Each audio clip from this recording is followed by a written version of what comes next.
Uit gisteroggend se boodskap het ons gehoor dat Paulus die brief aan die gemeente in Thessalonika geskryf het, om hulle te bemoedig om vas te hou aan die ware vrede wat hulle met God in Christus gevind het.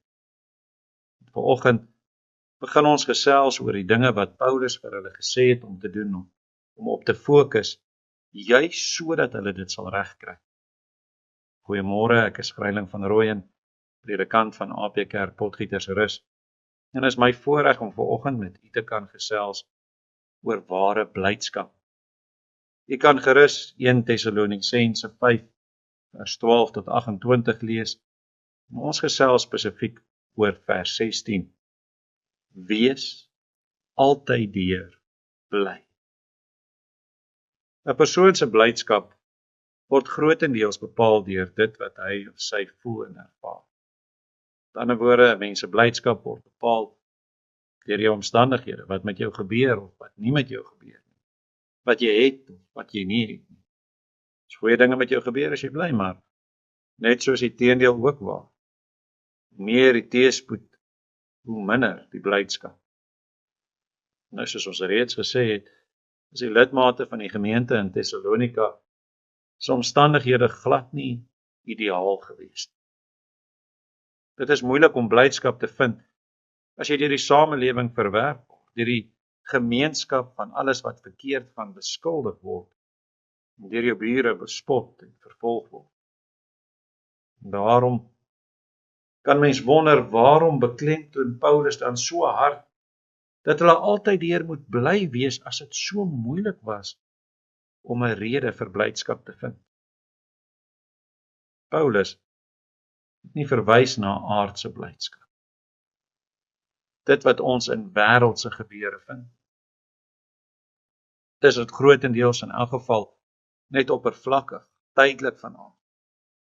Paulus het gepraat van 'n blydskap wat baie dieper gewortel is as net in ons omstandighede. Gepraat van die blydskap wat slegs te vind is in Christus. Dis die blydskap wat alle gelowiges het, omdat ons aan God behoort. Hy altyd met ons is, en omdat hy ons beskerm. Die baie bekende woorde van Paulus in Filippense 4 vers 4 tot 5. Verbly julle altyd in die Here, ek herhaal, verbly julle, laat julle vriendelikheid aan alle mense bekend word. Die Here is naby. En dit skryf Paulus aan die gemeente in Filippi vanuit die tronk in Efese. Dit skryf Paulus terwyl hy 'n ou man was en nie meer alles vir homself kon doen. Dit skryf Paulus te midde van siekte, swaar kry. Sy blydskap was nie bepaal of gevind in die omstandighede wat hy beleef en ervaar het. Sy blydskap was gesetel in ons Here Jesus Christus en dit wat hy vir sy kinders reeds gedoen het.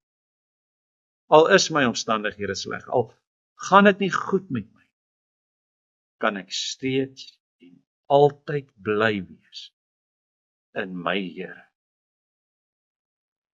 Kom ons bid saam. Almagtige God en Vader, hoe heerlik om U dit te mag noem. Ons God en ons Vader. Dit in op sigself is alreeds iets om oor waarlik en ewig bly te wees. Daarom bid ons en vra ons dat U ons sal help om vreugde te vind in die waarheid waarvan U ons deel gemaak het en nie te fokus op die tydelike om ons nie. Ons vra dit in die naam van ons Here Jesus Christus alleen. Amen.